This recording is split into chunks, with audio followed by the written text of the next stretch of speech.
everyone. Welcome back to RJK English. Today we're going to continue our talk about educating our children and society's problems that come from this. So societal problems that come from this. So I'm going to use China as an example again because I know a bit about this. And again, I'm not criticizing China's government. I think they are really thinking well about how to structure their society. And this is a lot of the way things happen in the United States as well. And I know that this is the way things happen in India and Korea, and I think Japan might be somewhat similar. So Beijing is split up into districts, just like in the United States, school districts. If you buy a house in District 1, it costs a lot of money, crazy amounts of money. Why do people live there? Because their child can go to the District 1 school. And that school, I have a star by it because it is world class school. They are almost sure that they will go to Beijing University, which is like going to Harvard, or if you're in India, IIT, or even maybe University of Delhi, but IIT or something like that. So people spend a lot of money on housing in order to go here, okay? The other districts, maybe this one is somewhat expensive, this one, and these are expensive but not as expensive. And these schools aren't as good, okay? So everybody wants to go to these. We talked about last time that China wanted, it seems, we don't know for sure, that they want people to have more children. They want to have a higher birth rate. Why would this get in the way of people having a higher birth rate? Think about it this way. I know my students that are in Seoul, Korea, they are having a lot of problems with housing prices. And because of housing prices, people aren't getting married or people aren't having children. Why? Because it's so expensive to live in Seoul. But Seoul has the jobs. Seoul, I don't know exactly how Korean education works. They might have the better schools. So what China has done is they've said, we have a lottery system now for children, lottery, meaning each child will randomly be chosen to go to one of these schools. So now a person from this district can go to this school if they win the lottery. And a person from this district might go to this school or this school. Now imagine how angry you would be if you bought the house in the really good district so that your child will go to that school and now you don't know whether they'll go there. It's really bad, right? You would be very angry. And I guess there are some protests, but that happens. This happens in the United States as well. So I live in a neighborhood called Hamden in Baltimore. It's a nice neighborhood. You know, we have an okay school for the kids to go to. If I go 1 mile north, I would be in Roland Park.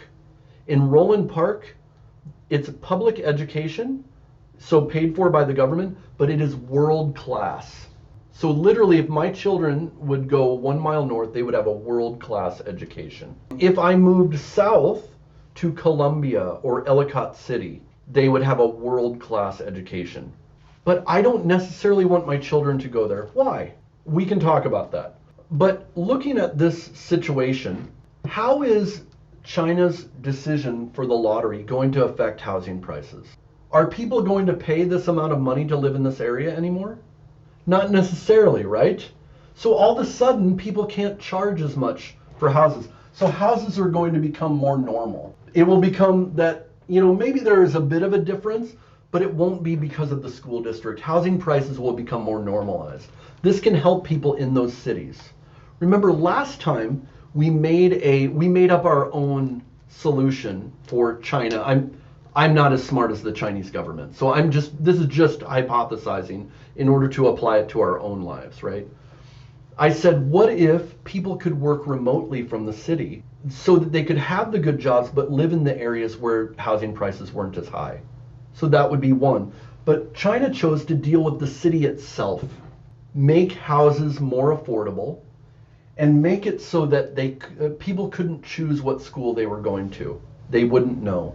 Okay, so that does affect housing prices. Why does that help the birth rate?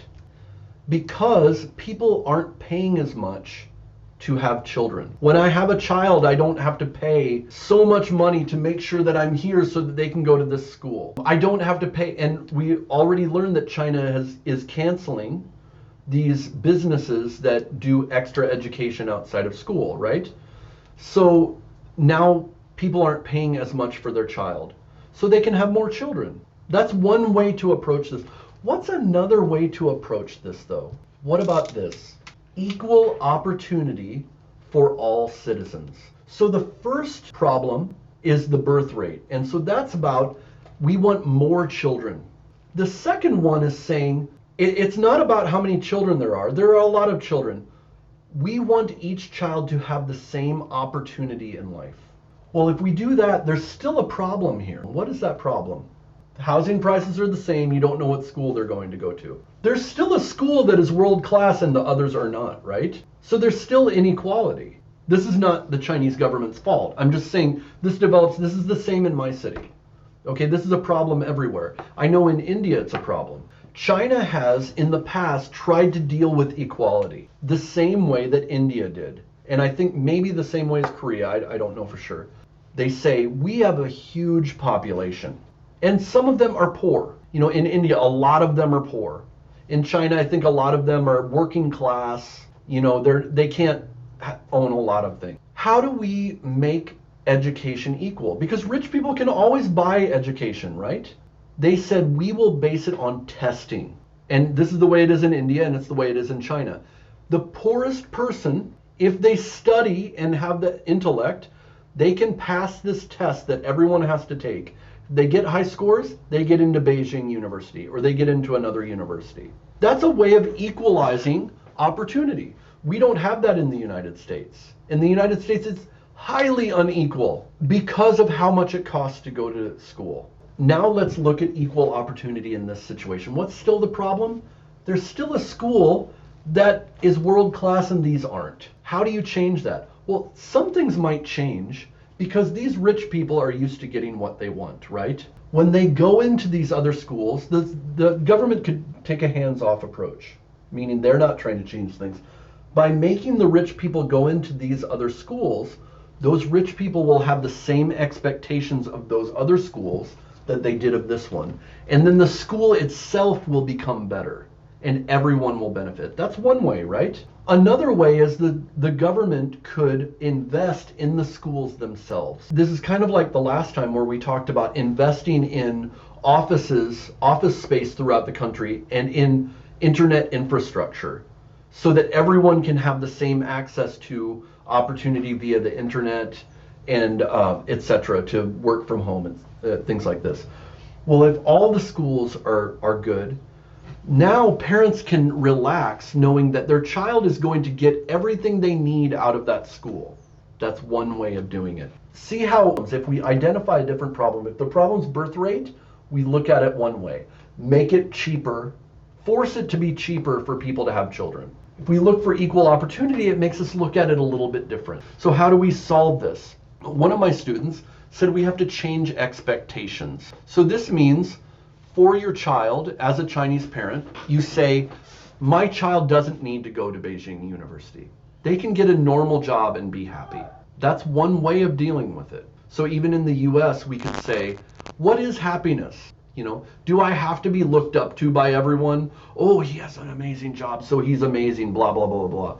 Or is it about making a good life and being happy in yourself without having to be honored for having more money than someone else? That's one way of solving it. That's individual. But also, our countries could invest in making sure people have more equal lives so that it's not that I have to look up to that person and feel below them, right? That's one way. So anyways, I hope this is interesting to you. I will see you guys soon. All right. Hi, everyone. Welcome to RJK English. Make sure to like and subscribe, and that will help me make more of these videos. I'm on YouTube and on Instagram, and see us on Facebook, and we can talk further.